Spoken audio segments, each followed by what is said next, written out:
지난 시간까지는 하이델베르그 요리문답에서 중요한 부분들, 핵심적인 부분들, 우리 구원과 관련된 부분들 관련해서 5주 말씀을 드렸고요. 오늘부터는 하나님이 우리에게 어떤 모습으로 다가오시는지 하나님에 대해서 함께 우리가 말씀을 나누려고 합니다. 먼저 몇 주간의 주제는 걱정할 때 하나님이 우리에게 어떤 모습으로 다가오시는지 살펴보겠습니다.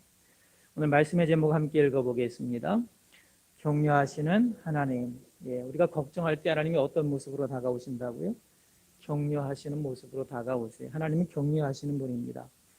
코로나 시대에 국민 걱정거리 1순위가 보건복지부에서 16일 날 2020년 사회보장 대국민 인식조사를 하면서 발표한 순위가 있는데, 이 걱정거리 중에서 제1순위가 감염병입니다. 30.7%가 감염병이고요. 코로나와 같은 거죠. 그 다음에 일자리 부족이 19%, 부동산이 10% 정도 됐어요. 5년 후에는 어떨 것 같으냐라고 물어봤더니 역시 마찬가지로 퍼센테이지는 좀 낮아지긴 했지만 한 15% 정도가 감염병이 1순위였고요. 그 다음이 부동산, 그 다음이 일자리 부족이었습니다. 요즘 코로나19 때문에 사람들의 걱정거리, 감염병이 생명 관련된 부분이기 때문에 또 경제와도 관련된 부분이기 때문에 많은 사람들의 걱정거리다라고 하는 것을 우리가 이런 조사만을 통해서도 알 수가 있습니다. 이 걱정이라고 하는 그 단어 국어사전을 보면 안심이 되지 않아서 속을 태움이라고 되어 있어요. 안심이 되지 않아서 속을 태우는 게 걱정입니다. 그렇게 보면 참 걱정거리가 우리에게 많이 있어요. 안심이 되지 않아서 속을 태우는 일이 참 많습니다. 정도의 차이는 있겠죠. 어린아이건 어른이건 상관없습니다. 부자건 가난하건 건강하건 건강하지 못하건 모든 사람들이 안심하지 않아서 속을 태우는 일들이 참 많이 있습니다.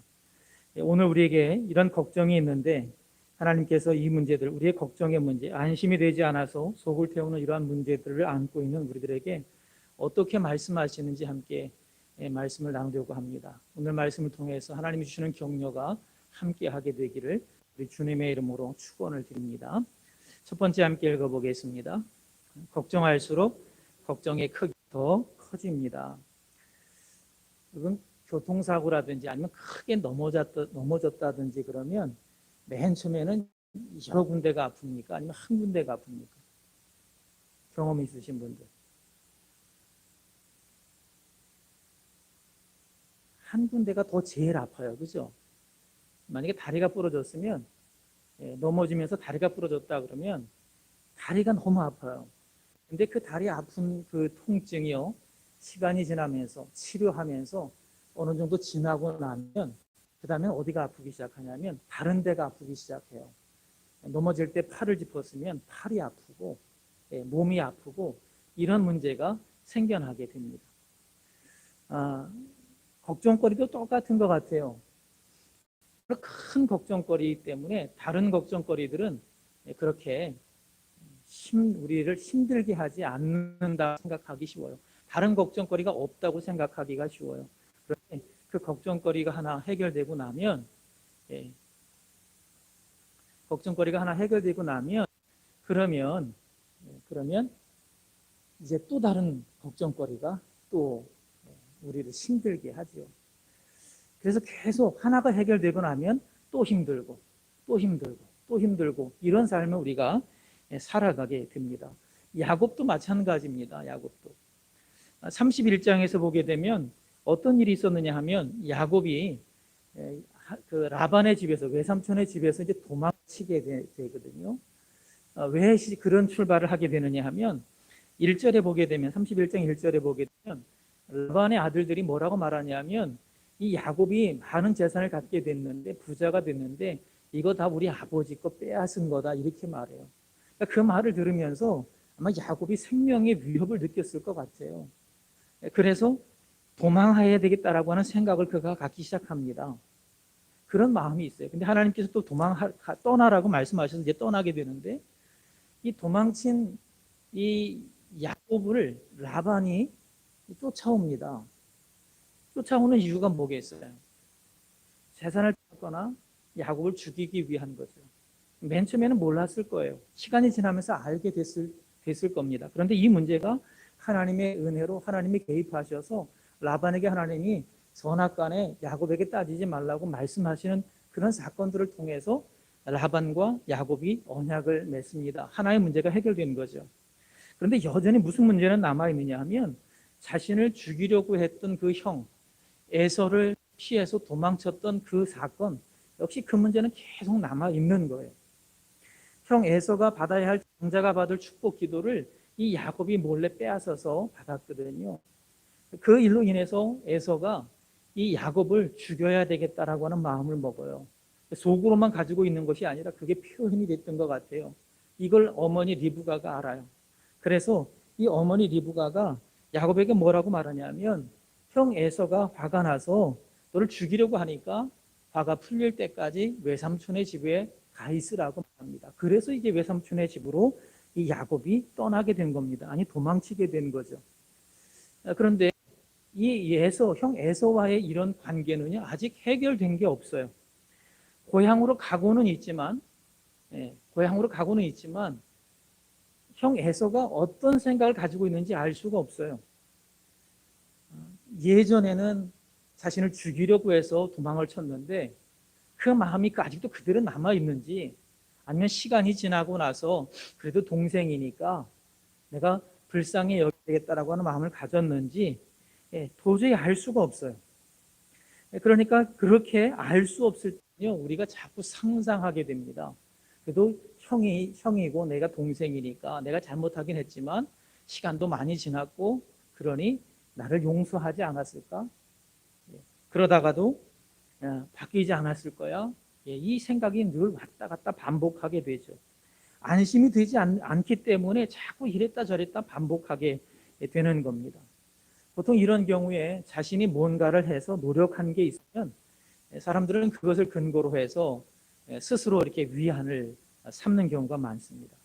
만약에 야곱이 외삼촌의 집에 있으면서 형에게 사람을 보내서 내가 잘못했노라고 사과의 표시도 하고 선물도 보내고 뭐 이렇게 했다고 한다면 아마 형이 용서하기 쉬웠을 것 같아요. 그렇게 만약에 야곱이 했다고 한다면 수십 년 동안 그렇게 했다고 한다면 아마 야곱의 생각에 내가 그동안 그래도 형한테 사람도 보내고 선물도 보내고 내가 잘못했노라고 사과의 표현도 하고 했으니까 형이 날 용서하겠지 그렇게 아마 믿었을 거예요. 그렇게 안심하게 되겠죠. 그런데 이분요 외삼촌 집에 있으면서 형과 화해하기 위해서 노력한 게 없어요. 사과를 하는 사람들을 보낸 적도 없어요. 부모님이 돌아가셨을 때에 찾아가지도 않았어요. 이런 상황이기 때문에 그저 소식 다 끊고 살다가 자기 입장에 난처해지니까 지금 고향으로 돌아가는 거예요. 그러니 그가 야곱이 한 그 모든 행위들 그동안 화해하기 위한 사과하기 위한 어떤 노력도 없었고 하는 그런 상황들이기 때문에 더더욱이나 안심이 안 됐을 것 같아요. 안심이 안 되기 때문에 속을 태우며 걱정하는데 지금 걱정하면 걱정할수록 걱정의 크기는 점점 더 커지게 되어 있습니다. 영국의 작가 잭 체스터슨이라고 하는 사람이 이렇게 표현했어요. 걱정거리는 어린아이와 같다. 어린아이는 잘 돌보면 무럭무럭 잘 자라잖아요. 걱정거리는 붙들고 씨름하면 점점 더 커진다는 거예요. 시험을 망치면 어떻게 할까? 자꾸 걱정을 붙들고 씨름하면 그 중압감을 이겨낼 수가 없어요. 코로나에 걸리면 어떻게 하지? 우리 아이가 잘못되면 어떻게 하지? 이 일이 잘못되면 어떻게 하지? 내가 낸 의견이 받아들여지지 않으면 어떻게 하지? 누군가 나를 무시하면 어떻게 하지? 여러분 그런 생각을 계속 붙들고 있으면 그게 점점 커져요. 마치 어린아이를 잘 돌보는 부모의 손길에 있는 어린아이처럼 그 걱정거리가 자꾸 커집니다. 그래서 걱정을 붙들고 씨름하면 할수록 그 걱정거리는 커지게 되어 있어요. 안심이 안 되어서 속을 태우며 이렇게 걱정하게 되어지면 걱정이 점점 커지게 되어지는데 그러면 어떻게 되느냐? 마가복음 4장 19절 말씀 함께 읽어보겠습니다. 이 세상의 걱정, 돈의 유혹, 그 밖에 다른 많은 욕심이 들어와 말씀의 기운을 막고 열매를 맺지 못하게 한다. 어떻게 되느냐 하면 이 세상의 걱정, 돈의 유혹도 있고 다른 욕심도 있는데 이 세상의 걱정만 보면 그 걱정이 어떻게 되느냐? 말씀의 기운을 막는다 그랬습니다. 걱정은요, 말씀을 억누릅니다. 말씀이 우리 안에서 역사하지 못하게 자꾸 억눌러요. 그게 바로 걱정이에요. 결국 어떻게 되느냐? 열매를 맺지 못합니다. 누가복음 21장 34절 함께 읽어보겠습니다. 너희는 조심하라. 그렇지 않으면 강탕하고 술 취하고 인생살이 걱정하다가 마음이 둔해져서 뜻밖의 그날이 너희에게 덫과 같이 덮칠 것이다. 이렇게 보면 인생살이 걱정하다가 어떻게 된다 그랬습니까? 마음이 둔해진다 그랬습니다. 인생살이 자꾸 걱정하면 걱정할수록 우리의 마음이 어떻게 돼요? 자꾸 둔해져요. 걱정이 우리를 자꾸 짓누르기 때문에 자꾸 마음이 둔해지게 되어 있어요. 마음이 둔해지면 어떻게 되느냐 하면 들어도 몰라요. 보고도 몰라요. 아무리 얘기해줘도요, 알지를 못해요. 깨닫지를 못해요. 오히려 섭섭하다고 할 때가 더 많아요. 걱정거리에 짓눌려 있으면 이렇게 마음이 짓눌리게 됩니다. 이런 상황을 잠언 17장에서 보게 되면 걱정하게 되면 뼈가 마른다 이렇게 표현을 하고 있어요. 마태복음 6장의 말씀에 보게 되면 걱정한다고 해서 우리의 키가 혹은 수명이라고도 표현되어 있는데 우리의 수명이 1분 1초라도 늘어나지 않는다라고 성경에 기록이 되어 있습니다. 여러분, 안심이 안 되기 때문에 속을 태우며 걱정하는 것은요, 이해가 돼요. 이해가 되죠. 안심이 안 되니까 그럴 수 있어요. 그런데 분명히 우리가 기억하고 알아야 될 것은 걱정한다고 해서 그 걱정거리가 사라지지 않는다는 것. 걱정한다고 해서 걱정거리가 크기가 작아지지 않는다는 거예요. 오히려 걱정하면 어떻게 된다고요? 그 걱정거리가 더 커지게 되어 있어요. 그래서 그 걱정거리에 의해서 내 삶이, 내 마음이 지배를 당하게 됩니다. 마음은 둔해지고 생각은 닫혀지게 되고 소망을 잃어버리게 되고 그런 삶이 되어줄 수밖에 없는 거예요. 두 번째 함께 읽어보겠습니다. 칭찬한다고 걱정의 크기가 작아지지 않습니다. 칭찬이라고 하는 말은 뭐냐면 좋은 점이나 착하고 훌륭한 일을 높이 평가하는 그런 말입니다. 좋은 점이나 착하고 훌륭한 일을 높이 평가하는 그런 말입니다. 그런 책 제목이 있죠. 칭찬은 고래도 춤추게 한다. 여러분 한번 우리 옆 사람 칭찬해 보겠습니다. 제가 1분을 드리면 너무 많이 드릴 것 같으니까 20초만 드릴게 한번 칭찬을 해보세요. 한번 보고 한번 칭찬해 보세요. 옆 사람 칭찬해 보세요.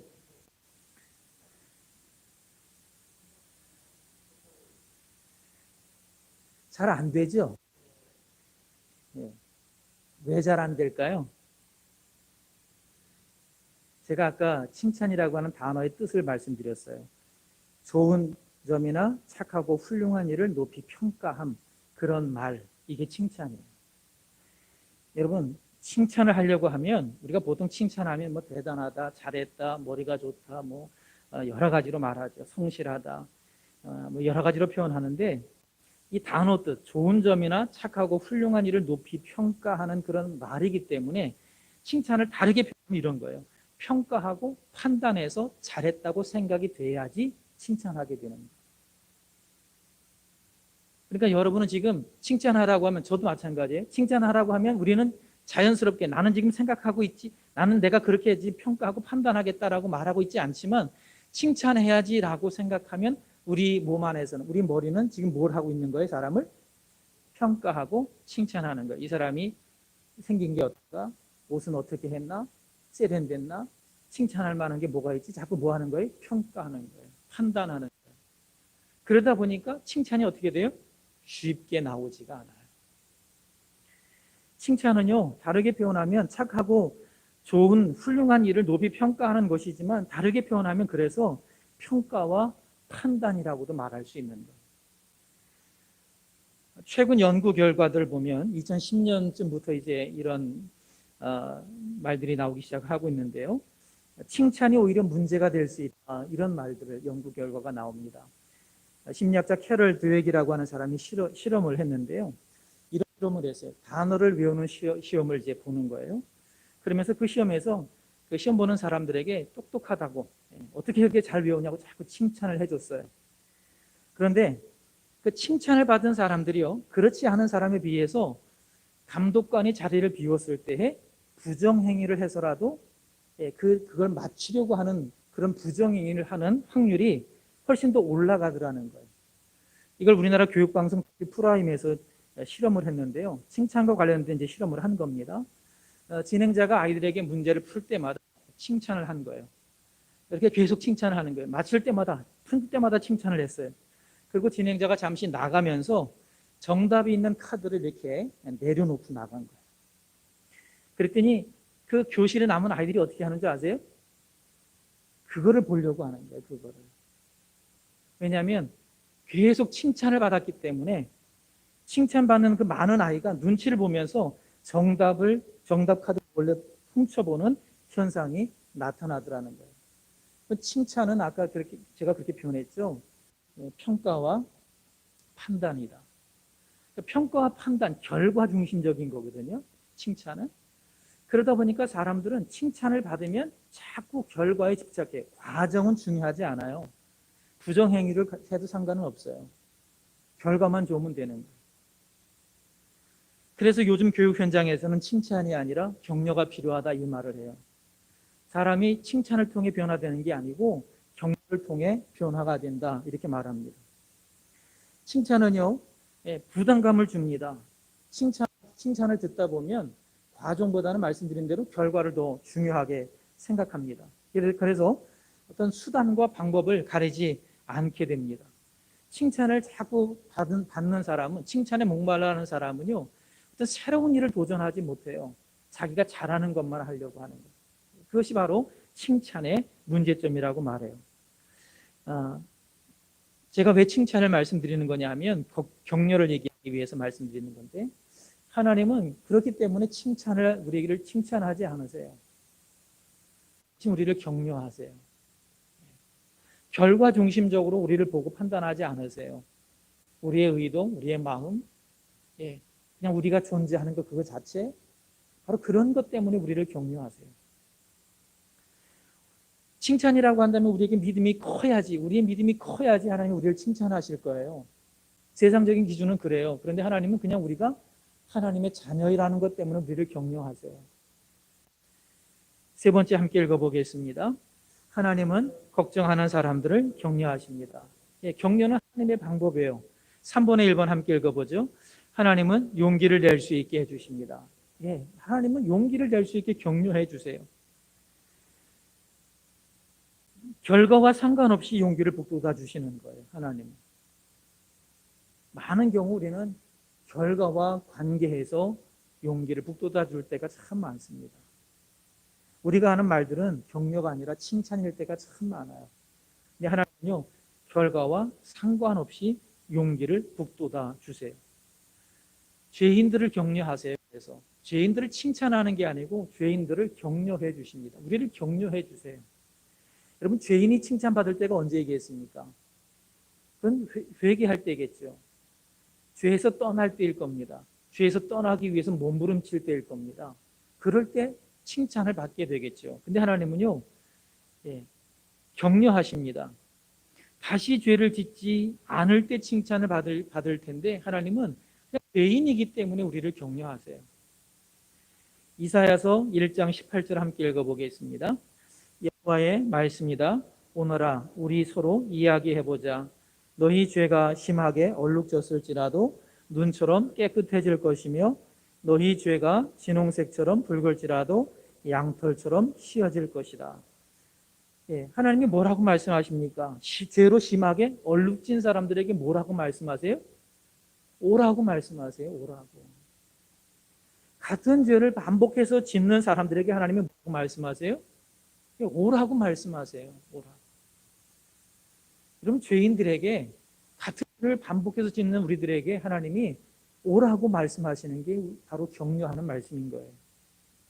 눈처럼 희게 될 수 있으니까 오라고 말씀하세요. 자격이 없는 자에게 기회가 있으니까 오라고 말씀하세요. 그래서 이것을 우리는 격려라고 표현할 수 있는 거예요. 하나님의 격려가 없다면 우리는 하나님 옆에 나아갈 수가 없어요. 70번씩 7번이라도 용서하시는 그 하나님, 아무리 큰 죄를 지어도 오라고 말씀하시는 그 하나님, 바로 그 하나님이 우리를 격려하시기 때문에 우리는 하나님께 나아갈 수 있는 것이고 회개할 수 있는 것이고 죄에서 떠나는 삶을 살아가기 위해서 몸부림칠 수가 있는 거예요. 바로 격려하신 하나님 때문에 그래요. 우리는요, 하나님이 70번씩 7번이라도 용서하겠다고 말씀하시지만 우리는 사실 3번도 용서하지 못하잖아요. 쉽지가 않아요. 근데 하나님 그냥 오라고 말씀하세요. 믿음 없는 사람들을 향해서는 어떻게 말씀하십니까? 대표적인 사람이 도마입니다. 도마는 내가 만져봐야지 믿겠노라고, 내가 눈으로 봐야지 믿겠노라고 그렇게 말했던 사람. 요한복음 20장 27절 함께 읽어보겠습니다. 내 손가락을 이리 내밀어서 내 손을 만져보고 내 손을 내 옆구리에 넣어보아라. 그래서 의심을 떨쳐버리고 믿음을 가져라. 뭐라고 말씀하세요? 만져보래요. 눈으로 와서 보라는 거예요. 만져보라는 거예요. 옆구리에 손도 넣어보라고 말씀하십니다. 믿음이 없어서 의심하는 도마에게 예수님이 하신 말씀이에요. 이 말씀을 들으면서 도마가 어떻게 됩니까?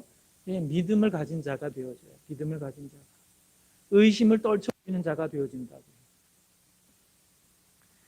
죄인이든 믿음이 없어서 의심하는 사람이든 그 외에 어떤 사람이든 자격이 없는 사람들, 그래서 사람들은 보통 가능성이 없다고 말하는 그런 사람들, 하나님이 어떻게 하십니까?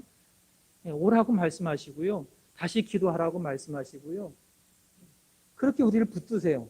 우리를 격려하십니다. 그래서 우리는 그 용기를 북돋아 주시는 그 하나님 때문에 하나님의 자녀로서 믿음 안에 있게 되어지고 또 하루를 부족하지만 매일의 삶을 살아갈 수가 있는 것입니다.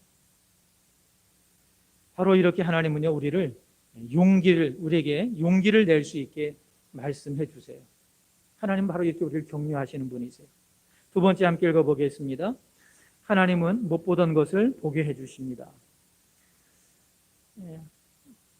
이 격려라고 하는 단어 가운데 구약 성경에 나오는 히브리어에서는 눈을 뜨다, 깨다, 분발하다, 일으키다, 각성하다 이런 단어가 뜻을 가지고 있습니다. 격려라고 하는 말은 눈을 뜨게 하는 겁니다. 깨게 하는 것입니다. 분발하게 하는 것이고 일으키는 것이고 각성하게 하는 것입니다. 이 단어의 뜻으로 보게 되면 못 보던 것을 보게 해주시는 것이 하나님이 하시는 격려라고 하는 단어 가운데 담겨져 있는 말이에요. 창세기 12장 2절의 말씀 함께 읽어보겠습니다. 내가 너를 큰 민족의 조상이 되게 하고 너를 축복하여 내 이름을 크게 떨치게 하겠다. 너는 다른 사람에게 복을 끼치는 자가 될 것이다. 자, 이 말씀을 가만히 보면 하나님이 아브라함에게 뭐라고 말씀하십니까? 너는 뭐가 될 거라고 했어요? 큰 민족의 조상이 될 거다. 그 다음에요, 내가 너에게 축복을 하겠다. 그래서 네 이름을 크게 떨치게 하겠다. 너는 다른 사람에게 복을 끼치는 자가 될 것이다. 복의 근원이 될 것이다. 이렇게 말씀하세요. 여러분, 아브라함이 자기가 이렇게 될 거라고 생각했을까요? 안 했을 겁니다. 아니, 못했을 거예요. 내가 큰 민족을 이룰 것이다. 내가 다른 사람에게 복을 끼치는 자가 될 것이다. 이 말은요, 아브라함에게 그동안 누군가도 해주지 않았던 말일 거예요.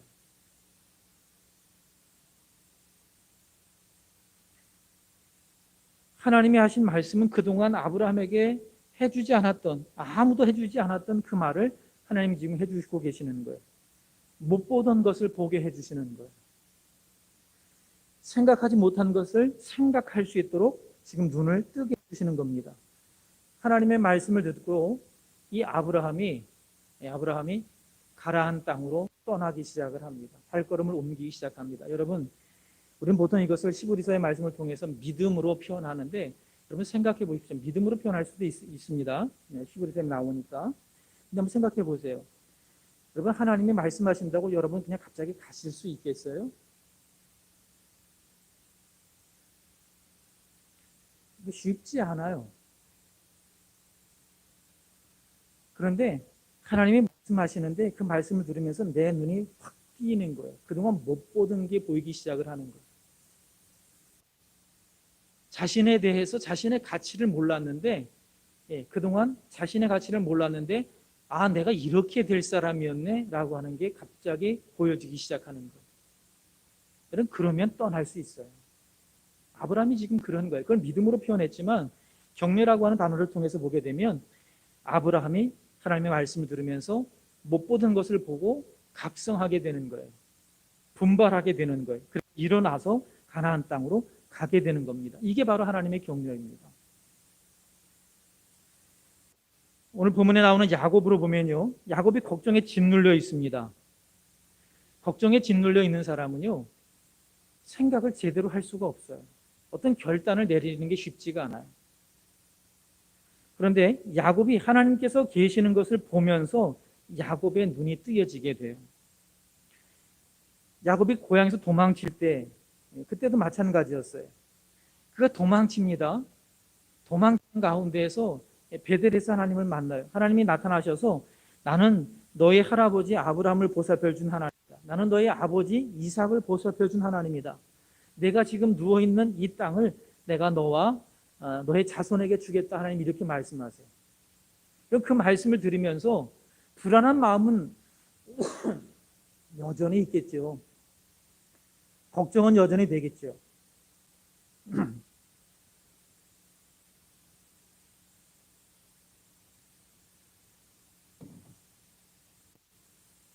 안심은 되지는 않았을 거예요. 그런데 여러분, 그 말을 들으면서 야곱의 눈이 띄어져요. 그가 그래서 하나님께 뭐라고 말씀드립니까? 하나님 나를 돌아오게 하시면, 이 땅으로 돌아오게 하시면 그가 돌아올 거를 꿈꾸게 돼요. 못 보던 것, 도망치는 야곱은요, 돌아올 거란 생각 아마 못했을 거예요. 그런데 돌아올 것을 꿈꾸는 자가 되어져요. 라반의 집에 있을 때는 어떻습니까? 하나님께서 재물을 다 빼앗기고 죽을 수도 있겠다는 생각을 하고 있을 때 베들에서 나타나셨던 하나님이라고 말씀하시면서 이곳을 떠나서 내가 태어난 고향으로 가라 이렇게 말씀하세요. 여러분, 그 말씀을 들을 때 야곱이 뭘 받겠어요? 그동안 생각하지 못했던 것을 기억했을 거예요. 그 내가 도망칠 때, 형을 피해서 도망칠 때 내 꿈에 나타나셨던 그 하나님, 그 하나님을 그가 의지해서 떠나기 시작했을 겁니다. 오늘 본문의 32장 1절의 말씀에 보면 길을 가다가 하나님의 사자를 만났다라고 되어 있습니다. 야곱은 형 에서와 어떻게 화해할지 알 수 없어요. 근데 바로 하나님의 사자가 그 앞에 나타나는 거예요. 좀 우연한 사건이 아니에요. 이것이 하나님의 격려예요. 못 보던 것을 보게 해주신 하나님의 격려하시는 방법이에요. 야곱이 길을 가다가 하나님의 사자를 만난 후에 어떤 생각을 하게 됐는지 기록되어 있지는 않아요. 그러나 야곱이 그 하나님의 사자를 보고 하나님의 군대다, 이 땅 그리고 그곳을 마하나임이라고 이름을 부릅니다. 여러분, 이렇게 보면 이 말씀들 가만히 보면 야곱이 지금 못 보던 것을 보게 되는 거예요. 하나님이 그렇지 나와 함께 하시지, 이걸 지금 떠올리고 있는 거예요. 그러고 나서 32장의 말씀 3절 이하에 보게 되어지면 야곱이 형 에서에게 사람을 보내는, 심부름꾼들을 보내는 내용이 나와요. 여러분, 1절과 2절의 내용이 없다고 한다면 야곱은요, 수단 방법을 가리지 않고 돈으로 형을 매수하려는 사람으로 비춰질 수 있어요. 그런데 1절과 2절에서 하나님의 군대라고 하는 이 고백을 하면서, 하나님이 지금 나와 함께 하신 이 고백을 하면서 그 다음부터 그 고백을 하고 난 다음에 형에게 그가 사람을 보내는 것은요, 하나님께서 그에게 주신 생각으로 했다고 저는 믿어요. 달라지게 되어집니다. 하나님이 보게 해주시는 것을 보면서 눈을 뜨게 되면서 용기를 내서 야곱은요, 심부름꾼들을 에서에게 보낸 것입니다. 못 보던 것을 보게 해주시는 것이 바로 하나님이 격려하시는 방법 가운데 하나입니다. 아브라함에게 그렇게 하셨고 야곱에게 그렇게 하신 것처럼 바로 함께 하셔서 못 보던 것을 보게 해주시는 격려, 바로 그렇게 되어지면 자신에 대한 생각이 달라지고 미래에 대한 생각이 달라지게 되는데, 바로 그것이 하나님이 우리에게 주시는 격려하시는 방법입니다. 세 번째로 함께 읽어보겠습니다. 하나님은 긍정적으로 말씀해 주십니다. 자, 용기를 낼 수 있게 해주세요. 그 다음에 못 보는 것을 보게 해주십니다. 그 다음에 어떻게 말씀하신다고요? 긍정적으로 말씀하십니다. 헬라어의 격려라고 하는 단어는 긍정적이며 호의적인 방식으로 어떤 사람에게 말을 걸다, 이런 말이에요. 그러니까 하나님 성경의 말씀을 보면 하나님께서 우리에게 말을 걸어오시는데 어떻게 걸어오세요? 긍정적인 말로 걸어오세요. 호의적인 말을 우리에게 던져주고 계십니다. 하나님은 자격이 없다고 생각하는 사람들에게 긍정적이고 호의적인 말씀을 자꾸 해주십니다. 여호수아를 생각해 보십시오. 여러분, 여호수아가 모세의 뒤를 이어서 이스라엘의 지도자가 됐습니다. 비록 여호수아가 모세와 함께 동역하면서 큰 일을 감당했습니다. 그건 맞아요. 그런데 모세보다 여호수아가 뛰어나진 않아요. 모세는 하나님과 대면해서 하나님을 만났던 사람이에요. 하나님의 음성을 들었던 사람이에요. 여호수아에겐 그런 경험이 없어요. 여호수아는 모세처럼 그런 삶을 살지 못했어요. 모세의 경력에 비하면 그는 모세처럼 애굽의 어떤 그런 지도력과 관련된 그런 훈련을, 그런 교육을 받은 적도 없단 말이에요. 백성들이 이스라엘의 지도자로 여호수아를 인정할지 안 할지 알 수 없어요. 아마 여호수아 생각에는 인정하지 않을 거라고 생각했을 것 같아요. 이런 생각으로 가득한, 걱정 가득한 이 여호수아에게 하나님이 뭐라고 말씀하시는가? 여호수아서 1장 5절 함께 읽어보겠습니다. 내가 모세와 함께 했던 것처럼 너와도 함께 할 것이며 내가 살아있는 동안에는 너를 막을 사람이 아무도 없을 것이다. 나는 너를 떠나지 않을 것이며 결코 너를 홀로 내버려 두지 않을 것이다. 하나님이 뭐라고 말씀하십니까? 내가 함께 있겠다고 말씀하시죠. 여호수아는 자격 미달이라고 생각했을지 몰라요. 아마 그렇게 생각했을 거예요. 그런데 하나님은 뭐라고 말씀하세요? 아니요, 너는 자격 미달이 아니야, 이렇게 말씀하시는. 여러분, 이런 격려를 받았기 때문에 내가 함께 할 거야. 너는 자격 미달 아니야. 내가 세우는 지도자야. 이런 말씀을 들으면서, 이런 긍정적이고 호의적인 말을 들으면서 여호수아가 정복 전쟁을 승리로 이끌 수가 있었던 겁니다. 이게 바로 하나님께서 우리에게 들려주시는 말씀이에요. 이런 격려가 성경에 기록이 되어 있어요. 네 번째 함께 읽어보겠습니다. 자연을 보면 걱정하는 우리를 격려하는 하나님의 마음을 볼 수 있습니다. 여러분, 누가복음 12장에 나오는 말씀이에요. 백합은요, 일하거나 옷감을 하지 않아요. 그런데 아름답습니다. 이렇게 표현해요. 솔로몬의 영광보다 더 아름답다고 표현해요. 이렇게 오늘까지 아름답다가 시들어서 말라버리면 아궁에 던져지는 이런 들풀도 하나님이 이렇게 아름답게 입히시는데 하물며 너희일까 보냐라고 말씀하시죠. 그러니까 우리는 들풀을 가만히 보면 우리 하나님이 우리를 입히신다는 걸 알 수가 있어요. 공중의 새, 마태복음 6장에 보게 되면 공중의 새에 대한 말씀이 나와요. 씨를 뿌리지 않습니다. 거둬들이지 않습니다. 창고에 쌓아두지도 않습니다. 그런데도 먹고 살아갑니다. 하나님이 이렇게 말씀하시죠. 너희는 새보다 훨씬 귀하다.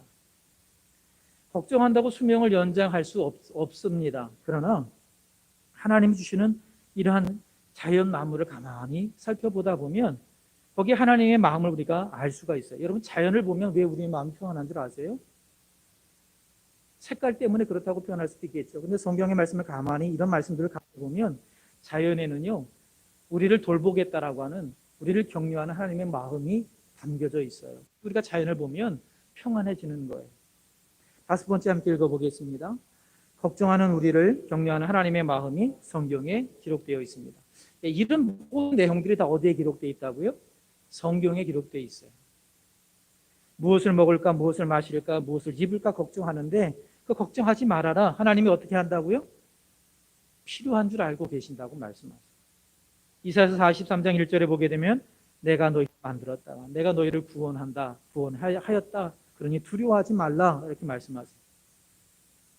마태복음 10장 31절 함께 읽어보겠습니다. 그러니 걱정하지 말고 두려워하지 말아라. 너희는 많은 창들보다 훨씬 더 귀하지 않느냐. 베드로전서 5장 7절 함께 읽어봅니다. 여러분의 걱정을 모두 하나님께 맡기십시오. 하나님께서는 여러분을 돌보고 계십니다. 바로 이런 말씀들이 계속 성경에 너무나 많이 나와요. 빌립보서 4장 6절 함께 읽어봅니다. 걱정하지 말고 필요한 것을 하나님께 구하고 아뢰십시오. 감사하는 마음으로 하나님께 말씀드리십시오.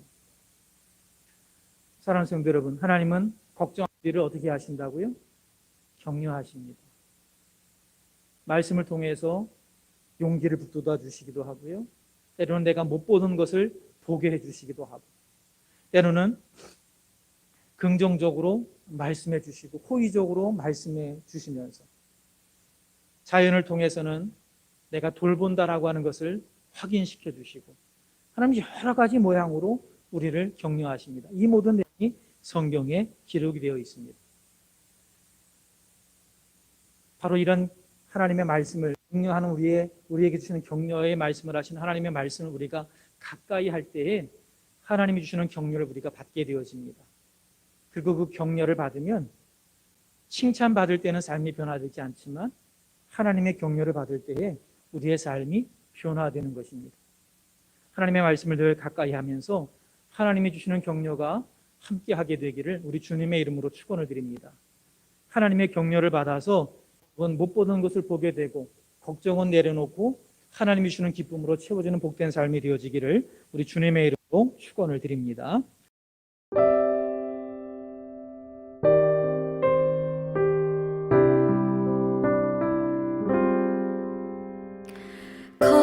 걱정을 잊으라 걱정을 잊으라 걱정을 잊으라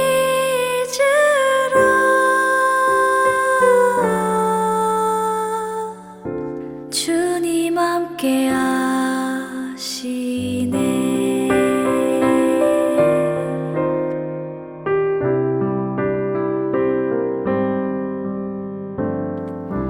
내가 아는 것 거룩한 아버지 늘 함께 동행해 아버지 나와 함께 하시네 아버지 나와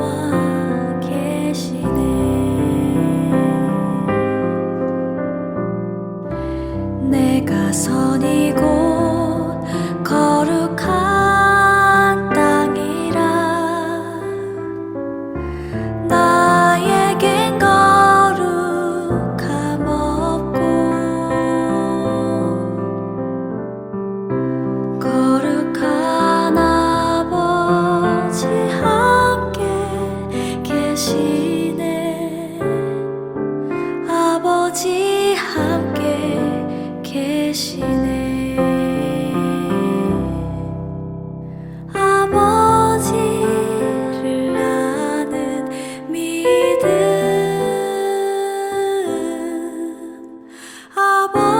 아버지와 사는 가정